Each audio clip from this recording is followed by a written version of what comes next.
India से एक बड़ी खबर है कि न्यूक्लियर कैपेबल K4 मिसाइल उन्होंने अपने न्यूक्लियर सबमरीन से टेस्ट किया है। इसके ऊपर भी बात। चाइना क्यों परेशान है इस चीज को? पाकिस्तानी मीडिया अचानक कह रहा है K4 ये है क्या K4? ये चाइना का पेट खराब और पाकिस्तान की धुक धुक। So we have second strike capability, यानी कि अगर हम जमीन से कर पाए तो ठीक है, नहीं कर पाए तो पानी से कर दें। तरसा पाकिस्तान, जब दुनिया तरक्की कर रही है, इंडिया भी तरक्की कर रहा है, अफगानिस्तान भी चाइनीज इन्वेस्टमेंट लेके बैठा है, और आज हमारे मुल्क का जो पॉलिटिकल डिस्कोर्स है वो यही है कि लाशें दिखाओ, लाशें ले गए। भारतीय नौसेना ने बुधवार को न्यूक्लियर सबमरीन INS अरिघात से 3500 किलोमीटर की मारक क्षमता वाली बैलिस्टिक मिसाइल का सफल परीक्षण किया। इस मिसाइल की रेंज में चीन और पाकिस्तान के कई शहर आ सकते हैं। इस K4 मिसाइल का सफल परीक्षण भारत की रक्षा क्षमताओं में एक मील का पत्थर है। भारतीय नौसेना का कहना है कि वह अब इस मिसाइल प्रणाली के और अधिक परीक्षण करेगी। INS अरिहंत और INS अरिघात भारतीय नौसेना में 2 परमाणु पनडुब्बियां हैं जो बैलिस्टिक मिसाइल दागने की क्षमता रखती हैं। अरिघात को अगस्त में विशाखापट्टनम स्थित शिप बिल्डिंग सेंटर में शामिल किया गया था। ऐसी तीसरी पनडुब्बी लॉन्च की जा चुकी है और अगले साल इसके सेना में शामिल होने की उम्मीद है। सूत्रों का कहना है कि यह ठोस ईंधन वाली K4 मिसाइल थी जिसका परीक्षण 6000 टन के INS अरिघात से किया गया। अब पाकिस्तानी मीडिया ये चर्चा कर रहा है कि भारत एक तरफ INS अरिघात से K4 मिसाइल का सफल परीक्षण कर रहा है और पाकिस्तान में दंगे भड़क रहे हैं। इंडिया से एक बड़ी खबर है कि न्यूक्लियर कैपेबल K4 मिसाइल उन्होंने अपने न्यूक्लियर सबमरीन से टेस्ट किया है। इसके ऊपर भी बात करेंगे। अस्सलाम वालेकुम अंबर जी, कैसी हैं आप? वालेकुम अस्सलाम, मैं बिल्कुल ठीक हूँ, आप कैसे हैं? मैं भी ठीक ठाक। सबसे पहले पाकिस्तान की मौजूदा सूरत पे तो बात करेंगे। सबसे पहले ये बताएंगे, बड़ी खबर ये आ रही है, हिस्ट्री में पहली दफा ऐसा हुआ है कि इंडिया ने न्यूक्लियर कैपेबल K4 मिसाइल जो है अपने न्यूक्लियर सबमरीन से टेस्ट किया है। क्या कहना चाहेंगे इसके ऊपर? नो डाउट ये बहुत बड़ी अचीवमेंट है। हाँ। बहुत बड़ी अचीवमेंट है, लेकिन इंडिया के लिए ये नई बात नहीं है। इंडिया के लिए ये रूटीन की बात है। हम हर रोज सुनते हैं, हर दूसरे दिन सुनते हैं कि इंडिया में जो है टेस्ट हुआ है, हाँ। टेक्नोलॉजी के ऊपर काम हुआ है, कोई ना कोई अचीवमेंट हुई है। हम हर रोज सुनते हैं, ठीक है?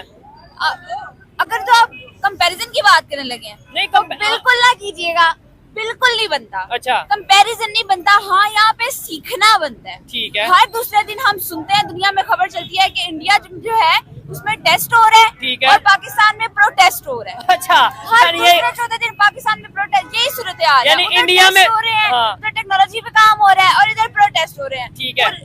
पूरी दुनिया में खबर चलती है, इंडिया में प्रोटेस्ट हुआ है, ठीक है, उन्होंने ये अचीवमेंट किया है, उन्होंने न्यूक्लियर मिसाइल टेस्ट किया, उन्होंने ये किया, वो किया, और इधर प्रोटेस्ट होता है। पूरी दुनिया में खबर चलती है, इस्लामाबाद में इतने लोग मारे गए हैं, बलूचिस्तान में इतने लोग मारे गए हैं। शर्म की बात है ये हमारे लिए, और ये वो मकाम है कि जहाँ पे हम कंपैरिजन को, मुकाबलेबाजी को छोड़ के ना हम उनसे सीखें। लेकिन सीखें भी कैसे जब हमारी सोच सीखने की बजाय इल्जाम लगाने पे होगी, या मतलब पाकिस्तान में जो कुछ भी होता है हम यही कह देंगे कि ये उसने करवा दिया, इसने। ऐसी सिचुएशन में हम सीख सकते हैं? बिल्कुल, आपने मेरे मुंह की बात छीन ली है।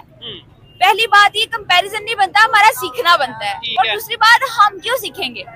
हमें तो आदत है ब्लेम गेम की, ठीक है? हमारी ये सूरत हाल है, बड़े अफसोस के साथ। हमने अगर कोई इन्वेंशन करनी है, कोई टेस्ट करना है, तो किसी और के कंधों पे सवार होके करना है। जैसे हम चाइना के साथ मिलके मून पे भी जा पहुंचे हैं। शायद बहुत से लोगों को इस बात का आइडिया ना हो कि पाकिस्तान भी चांद पे पहुंच गया है, लेकिन चाइना के साथ मिलके ऐसे ही है। और हमने प्रोटेस्ट करनी हो तो हमारी गवर्नमेंट कह देती है अल्लाह जाने, अब वल्लाह बाखुदा, ठीक है? अब जो प्रोटेस्ट हो रही है उसके ऊपर रिसेंटली गवर्नमेंट का ये स्टांस है कि इस्लामाबाद में जो प्रोटेस्ट हो रही है वो पाकिस्तानी थे नहीं, उसमें अफगानी आए हैं बाहर से। ठीक हो गया है। पहली बात तो ये, यानी हम टेस्ट भी खुद नहीं कर सकते, वो चाइना की है, भी खुद नहीं और प्रोटेस्ट भी खुद नहीं कर सकते, खुद नहीं कर सकते। ठीक है। पहली बात तो ये कि इतनी गंदी आदत है हमें, हम अपनी गलतियों को नहीं मानते। हर चीज का इल्जाम हम दूसरों पे डालते हैं ताकि हमारी जान नहीं छूट जाए। इस्लामाबाद हो, बलूचिस्तान हो।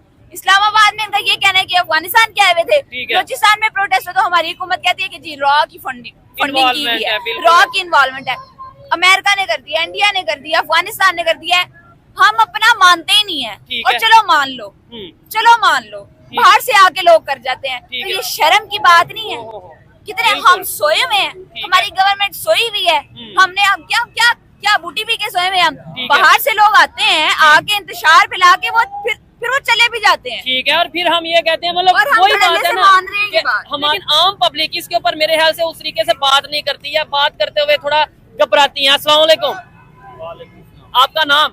मोहम्मद रशीद। क्या करते हैं रशीद साहब? ड्राइविंग करता हूँ। मुझे बताएं सूरत-ए-हाल क्या चल रही है पाकिस्तान की? यहाँ पे प्रोटेस्ट होते आए दिन नजर आते हैं, दूसरे कंट्रीज में हम देखते हैं वो टेक्नोलॉजी को लेके टेस्ट कर रहे हैं, आए दिन बेहतरी कर रहे हैं, और हम यहाँ पे प्रोटेस्ट करते नजर आ रहे हैं। बात ये है कि इधर का कोई इंतजाम ही नहीं सही है। अच्छा, सोचता कुछ है तो होता कुछ है। दिन पे दिन महंगाई बढ़ती जा रही आम बंदा परेशान है। आम बंदा बहुत परेशान है। ठीक है। इतनी भी सैलरी 35,000 रुपए मेरी सैलरी है। अच्छा, उसमें कुछ नहीं बन रहा। ठीक है। महंगाई आगे दिन ब दिन कम होती थी, अब दिन ब दिन ज्यादा ही होती जा दिन ब रही है। दिन बढ़ती नजर आ रही है। अंबल जी, ये भी एक बड़ा इशू है, मतलब हम इन सब इश्यूज के अंदर जो हमारे मेजर इश्यूज हैं उन्हें हम भूल गए हैं। लेकिन ये बात अंबर हाशमी कर रही है, आम पब्लिक इसके ऊपर क्या सोच रखती है वो जानेंगे। अस्सलाम वालेकुम भाईजान, कैसे हैं आप? ठीक है, खैरियत से हैं? मुझे बताएं, क्या स्टूडेंट लग रहे हैं? नहीं, मैं जॉब करते हैं। ये क्या इश्यूज चल रहे हैं पूरे पाकिस्तान में? दुनिया से हम कितना पीछे हैं या कितना आगे हैं? सर, इस टाइम तो जो हालात हैं हम इंडिया से कंपेयर करते हैं। कंपैरिजन अब हम करते ही नहीं, क्योंकि हमारा कंपैरिजन वो भी माइंड बनता भी नहीं है, वो हमें इस काबिल भी नहीं अब समझते कि ठीक है। नहीं, ये उनके काबिल समझने की बात नहीं है। हमें आप खुद देखें ना, आप खुद देखें उनकी तरफ हर दूसरे दिन क्या हो रहा है। उनकी तरफ डेवलप, वो रिलेशनशिप्स बिल्ड कर रहे हैं, वो एक्सपेरिमेंट्स कर रहे हैं, वो इन्वेंशंस कर रहे हैं। ठीक है। हम अपने मसलों से नहीं निकल पा रहे, हम अपनी रोटी नहीं पूरी कर पा रहे। कंपैरिजन होता है तो बराबर लोग जो आपस में चल रहे होते हैं, ऐसे नहीं होता। अगर आपका और मेरा स्टेटस फर्ज कर लें, आपकी और मेरी एजुकेशन बराबर है, तो वो मेरी मर्जी से तो हमारा कंपैरिजन नहीं ना होगा। हमारा ऑटोमेटिकली पता चल जाएगा कि दोनों एक लेवल पे हैं। दोनों एक लेवल पे, कौन कितना पानी में। अगर हम उस कैटेगरी में फॉल ही नहीं कर रहे, इस टाइम हमारे जो बेसिक इश्यूज हैं वो ही नहीं हम सॉल्व कर पा रहे। जैसे अगर बलूचिस्तान की बात करें, अभी वहाँ पे वो बहुत सी ऐसी ऑर्गेनाइजेशन है जो ये कह रही है कि बलूचिस्तान को अगर आप नहीं संभाल सकते तो हमें आप अलहदा कर दें। आपको नहीं लगता अगर ये सिचुएशन चली तो फिर 1971 जैसा कोई माहौल बन सकता है? फिर हम इल्जाम तो आराम से लगा देंगे वैसे कि जी इंडिया ने फिर इन्वॉल्वमेंट कर दी है। DRDO की डिजाइंड K4 मिसाइल ने टेक ऑफ करा है INS अरिघात से। और दोस्तों, ये नॉर्मल मिसाइल नहीं है। ये मिसाइल क्या कर सकती है, इसकी क्या कैपेबिलिटीज हैं, ये पूरी फैमिली है एक मिसाइल्स की, और ये भारत को कौन सी क्षमता देती है, आज इसके बारे में हम लोग बातचीत करेंगे। ये INS अरिघात है दोस्तों। INS अरिघात इंडिया की, हम लोग SSBN कहते हैं इसको, शिप सबमर्सिबल बैलिस्टिक न्यूक्लियर, ये रही। अभी दोस्तों न्यूक्लियर सबमरीन है। न्यूक्लियर सबमरीन, इसका मतलब उसके अंदर जो इंजन है जो उसको प्रोपल फॉरवर्ड करता है वो न्यूक्लियर है। हां, इसके अंदर न्यूक्लियर वेपन्स भी हैं, वो एक अलग बात है, लेकिन this is a nuclear submarine. आपने सुना होगा INS Arihant, INS Arighat, INS Aridaman, फिर और आगे भी हम लोग बढ़ रहे हैं। ये पूरी सीरीज है सबमरीन्स की, न्यूक्लियर सबमरीन्स की, जो कि इंडिया की हैं। ये डिजाइन इंडिया में हुई हैं, बनी इंडिया में है, ये इनकी खूबसूरती और खासियत है। K4 intermediate range ballistic missile इससे फायर करी है। चलिए जानते हैं ये K4 का सिस्टम क्या है, ये है क्या चक्कर K4 का, और सब लोग इतने एक्साइट क्यों हो रहे हैं? चाइना क्यों परेशान है इस चीज को लेकर? पाकिस्तानी मीडिया अचानक कह रहा है K4 ये है क्या K4, जिसकी वजह से हमारे पूर्वी और पश्चिमी दोनों पड़ोसी जो हैं उनके पसीने छूट रहे हैं। चलिए K4 के बारे में बात करते हैं। दोस्तों, ये K4 है, इसको ऐसी किलर कहते हैं, इसका मतलब कुछ और है। This is the K4। इसका जो स्ट्राइक रेंज है ये 3500 किलोमीटर, यानी कि ये यहां से सबमरीन, आप ये देख सकते हैं, ये प्रोपल्शन ये दिखाया है, प्रोपल्शन ये 80 मेगावाट का न्यूक्लियर प्रेशराइज्ड वाटर रिएक्टर है।